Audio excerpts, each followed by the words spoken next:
Welcome back to शत्रुबोध। आज episode है 53। शत्रुबोध का एपिसोड 53। आज तारीख है 14 दिसंबर। ठीक है।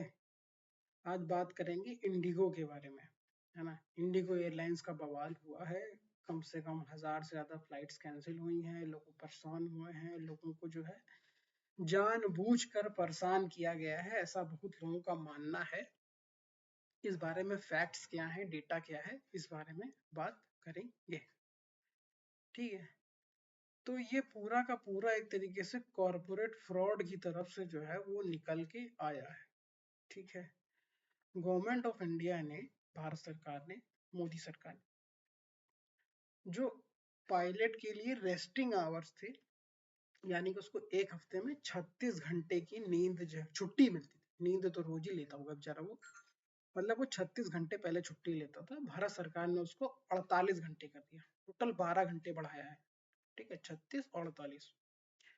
दूसरा चेंज इन्होंने ये किया था कि नाइट में जो लोग उड़ाते हैं उनके लिए भी 1 घंटे का डिफरेंस किया था, कि जो 12 से 5 बजे की नाइट शिफ्ट थी उसको 12 से 6 की थी, उसको 12 से 5 किया था। 1 घंटे का वहां भी अंतर आया था। टोटल यही वो पूरा लब्बो लुबाब है जो अंतर आया है, जिसके कारण इतने बड़ा बवाल हो गया। और जिस दिन व्लादिमीर पुतिन भारत में थे उसी दिन ये बवाल हुआ, है ना। ये भी एक बहुत, किसे कहते हैं, ध्यान रखने वाली बात है कि उसी दिन व्लादिमीर पुतिन आए थे, उसी दिन आपका इंडिगो का बवाल हुआ। इससे पहले 2020 में जब ट्रंप आए थे तो दिल्ली में बवाल हुआ था ना। दिल्ली दंगे हो गए थे, बहुत मारकाट मची थी। फिर कई हिंदू भी मारे गए थे, फिर कई मुसलमान भी मारे गए थे, बहुत लोग उसमें जेल में भी गए। तो कुछ लोगों का कहना है इसी तरह से इनको जेल में भी डालने वाला है इंडिगो के जो स्टाफ है। देखिए, सरकार के पास बहुत शक्तियां होती हैं, और सरकार की शक्तियों का पहली बार भारत को तब पता लगा था जब 1966 में इंदिरा गांधी ने 14 बैंकों को एक साथ जो है नेशनलाइज कर दिया था। ठीक है। तो जो लोग कल को सेठ बने घूम रहे थे, जो भी उनको पैसा सरकार ने दिया वो दे दिया। जिनको कम मिला उनको कम मिला, जिनको ज्यादा मिला उनको ज्यादा मिला। हो सकता है 3 भाई थे, एक ही को पैसा दिया, बाकी 2 को कह दिया जाओ बाद में दे देंगे। तो भारत सरकार की शक्तियां अनंत हैं, भारत की बाउंड्रीज के अंदर। भारत के बाहर भी भारत की शक्तियां हैं। एक जने हैं बांग्लादेश में, ओस्मान हादी करके, वो ग्रेटर बांग्लादेश का मैप लगा रहे थे आज महीना 2 महीना से। बहुत नेता बन रहे थे, उनको ठोक दिया। उससे पहले एक और नेता थी, सब नए लड़के थे, मतलब 27 28 26 साल के लड़के जो हैं, इनको मल्टीप्लायर इफेक्ट कहा जा रहा है। उस बारे में आज नहीं बात करेंगे, लेकिन भारत की शक्तियां यहाँ भी हैं, कनाडा में भी हैं। हरदीप सिंह निज्जर को भारत ने मरवाया, ऐसा लोग कहते हैं ना। पाकिस्तान में तो कितने ज्यादा लोगों को मरवाया है कि मतलब वहाँ की पूरी स्टैब्लिशमेंट कहती है जहूर मिस्री से लेके पता नहीं कौन कौन मारा गया है, कि उसका वही नहीं हो पा रहा है कि वो मारा भी गया है कि नहीं मारा गया है, कि क्या हुआ है, नाटक जो भी है फिलहाल। ठीक है। तो भारत सरकार की शक्तियां जो है वो अनंत है। तो इंडिगो के साथ कुछ ऐसा ही करने वाला है कि इंडिगो को इस बात का ख्याल रहे कि अगली बार ये चीज नहीं होनी चाहिए। और जो इनका मार्केट शेयर है वो तो घटना ही चाहिए, चाहे उसके लिए भारत सरकार को 2 3 4 महीना कितना भी इंतजार करना पड़े या फिर एफर्ट्स डालने पड़े। अब इसमें देखिए मतलब किस तरीके से किया गया था, अभी थोड़ा सा फिर से एक बार बात कर लेते हैं इंडिगो वाले पे। तो फरवरी 2024 में नियम आए थे। आज की डेट में दिसंबर चल रहा है। ठीक है, दिसंबर 2025, यानी कि पूरा साल 2024, और देखा जाए तो पूरा साल 2025 भी इनके पास था। इनको तब तक समझ में नहीं आया कि हमको जो है इस नियमों के कारण जो है इतनी दिक्कत आएगी, और ये वो फलाना ढिमकाना बता के बवाल करवा दिया। ठीक है। और इसमें एक जादू क्या है कि इन्होंने उस चीज को बताया नहीं कि हमको ये दिक्कत आएगी साहब, हमको बताइए हम कैसे करें, हम नहीं काम कर पाएंगे, हमको स्टाफ की दिक्कत हो रही है, हमको इसकी दिक्कत हो रही है। इन्होंने क्या किया कि पैसेंजर्स को आने दिया, प्लेन लगा दिया हैंगर पे कि वहां पे जो है जाइए, आप बैठ जाइए प्लेन के अंदर, ठीक। उसके बाद उसमें पायलट नहीं चढ़ा, ठीक है। अब क्योंकि वो फ्लाइट वहां से हटी नहीं, वो प्लेन वहां से हटा नहीं, तो उसके पीछे भी कोई प्लेन जाके वहां पे लग नहीं पाया, ठीक है। तो इस तरीके से जो एक कैसे कहते हैं ऊहापोह का जो माहौल था वो वहां पे बन गया। इसमें एक बात हम हाई कोर्ट की भी थोड़ी सी कहना चाहते हैं कि हाई कोर्ट देखिए किस तरीके से इसमें शामिल है और किस तरीके से उसने जो है आग को भड़काया है। इसके बाद क्या हुआ कि जो जो एयरलाइंस चल रही थी जैसे एयर इंडिया, विस्तारा और ये सब, इन लोगों ने अपने रेट्स 5 गुना 6 गुना बढ़ा दिए, ठीक है।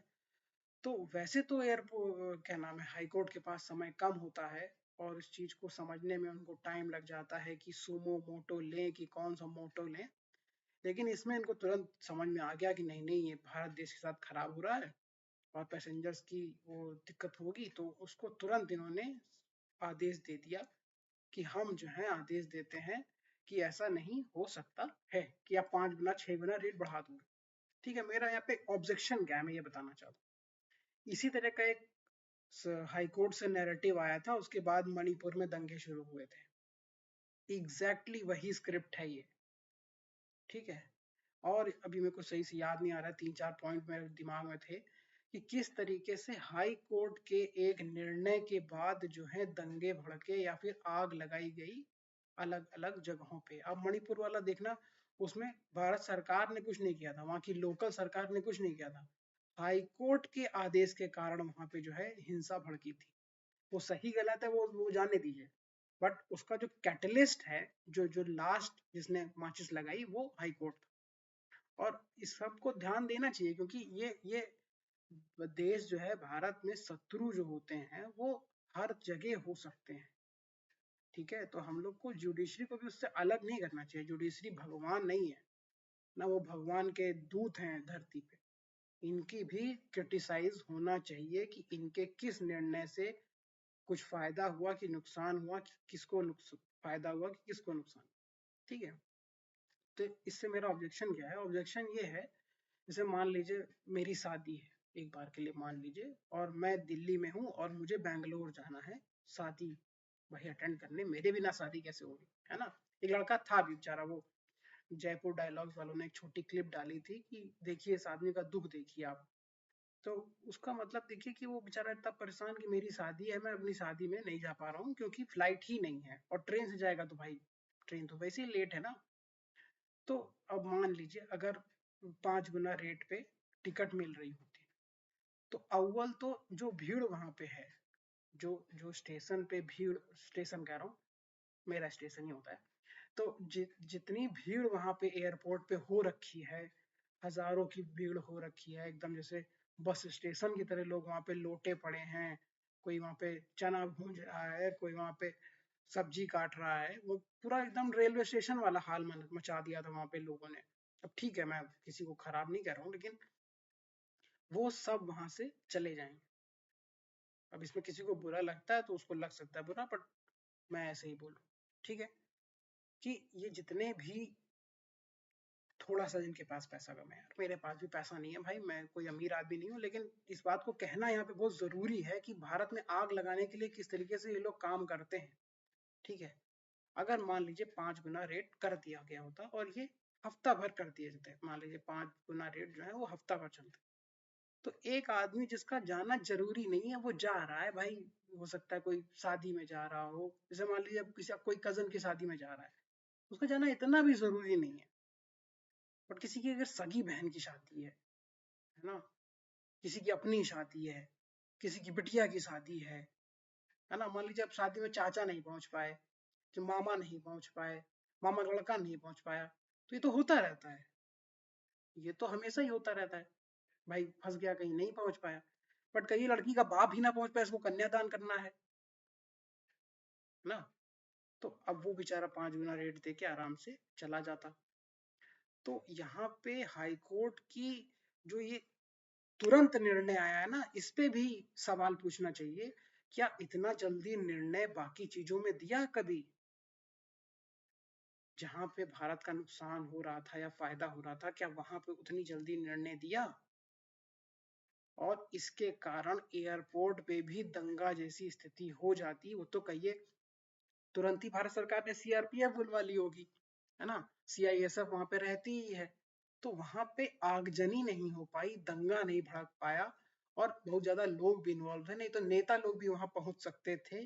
जिस तरह की कंडीशन कुछ न्यूज मीडिया ने, खबर गांव ने, जिस्ट ने जिस तरह की रिपोर्टिंग करी थी वहां पे, उससे वहां पे एक केओस और दंगा जैसी स्थिति वहां पे हो सकती थी। और बाद में उसको फिर कैसे भी वो किया सकता है कि शहर में दंगे शुरू हो गए, लूट मार शुरू हो गई। देखिए, जो ये ट्रिगर होता है ना किसी भी बड़ी चीज से पहले, वो बड़ा ही शॉर्ट फ्यूज होता है। मतलब न्यूक्लियर बम से पहले वो अनार बम जैसा होता है, उसके बाद आग लगना शुरू होती है पूरे जंगल में भयंकर तरीके से। ठीक है, तो ये मेरा टेक है। बाकी इंडिगो की करप्ट प्रैक्टिसेस में और सारी बहुत सारी चीजें कही जा सकती हैं कि वो ये करते हैं, वो ये करते हैं, तो मुझे लगता है एयर इंडिया भी वही करते होंगे। ठीक है, और ये सीईओ इनका जो है वो अंग्रेज है भाई, ठीक है, वो गोरा है। तो सबसे पहले तो इसको भारत से जाने नहीं देने वाला है साले को, इसको भारत में रोक के रखने वाला है जबरदस्ती। और इसका जो है ये कहने कि इसको जेल में हम डालेंगे, इस तरीके से जो है वो बनाने वाला है कि इतने लोगों की वो हो गई, नुकसान हो गया, सब तुम्हारी गलती से हुआ है। क्योंकि देखिए, अगर मान लीजिए आपके पास पायलट नहीं है, छोटी सी मैं बात कर रहा हूँ, इतना दूर जाने की जरूरत ही नहीं है कि इतना बड़ा सरकार ने ये गलती कर दी, वो कर दी, वो ठीक है। मान लीजिए आपके पास पायलट नहीं है, तो आप कम से कम 1 घंटा पहले जो बेचारा घर से निकल रहा है, ट्रैफिक में मर के पहुंच रहा है, अपना पेट्रोल लगा के, ओला का खर्चा करके, है वहां पे पहुंच रहा है, तुम उसको ये भी नहीं बता सकते हो कि तुम्हारी फ्लाइट कैंसिल है, कुछ और इंतजाम कर लो या घर से ना निकलो। छोटी छोटी बातें। फिर तुमने, जब तुम्हारे पास पायलट नहीं है, तो वहां से धक्का मार के उस प्लेन को लाया कौन? वो जहाँ पे लगता है प्लेन, जहाँ पे लोग बैठते हैं, जाके वहां तक लाया कौन? और क्यों लाया जब पायलट नहीं था? तो ये इन लोगों ने भारत सरकार को झुकाने के लिए किया था, इंडिगो ने, इसमें कोई दो राय नहीं है। और कंप्लीटली ये एक तरीके से सैबोटाज वाला केस है, जिसमें लोगों को परेशान करके सरकार को घुटनों पर लाया गया, और सरकार से जो नियम 2 साल पहले उन लोगों ने लागू किए थे उनको वापस दिलवाया गया है। ये मेरा टेक था। Thank you. जैसा आपको लगता है प्लीज कमेंट में बताइएगा।